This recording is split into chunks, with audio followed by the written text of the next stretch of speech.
Hey fam, so I'm cleaning out the Blaze and I wanted to show you an interesting feature. So one of the things that can hinder you in a cook is if your draft situation has been compromised. So what that means is that you're doing your cook, your charcoal fills up, you got your starts to level out, and then that starts to restrict airflow because that is where your bottom draft door is, right? So that can be problematic.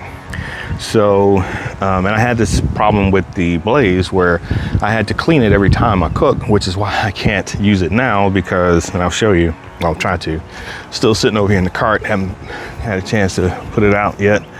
But see, this is, oh my, this is the draft pan here, right? So you got the draft doors, but this is also the charcoal pan. So you have to slide this out so that you can clean it because the charcoal sits at right about here, and it's a relatively small contained area, right? Whereas with the Blaze, the draft pan is all the way at the bottom, and I'll just kind of flip this around so you can see that even with this amount of pan in the pan, the door itself is still unobstructed, so you're still getting airflow. So it takes a bit more charcoal in this pan to actually restrict airflow. So that means you can go several cooks without having to clean it, or if you're doing a big cook where you have to replace a lot of charcoal, and we'll talk about that in a minute, but if you're doing a cook where you have to replace some charcoal, there's an issue on the Vision, particularly where you may have to slide that drawer out, and you don't have to do that with this.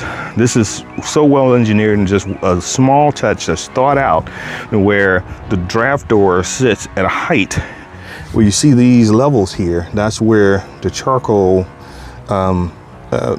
grate sits. So it sits at this level, and then you've got all of this space here before it actually would clean up. Now, it may be difficult to get all of that amount of charcoal out because the pan is relatively shallow, but I would highly recommend cleaning before then. But in any case, one of the other pieces I wanted to show is that the charcoal, because people complain, a lot of people that complain about Kamado say that they're hard to refill, right? That if you got to cook and you need to add some charcoal and it's difficult. Well, again, a well thought out system, and I'll do a video here in a second to show you that. So in any case, I just wanted to share that out. Small touches can go a long way in engineering. So this is a well engineered cooking machinery, so I just wanted to show that while I was doing it. Thanks.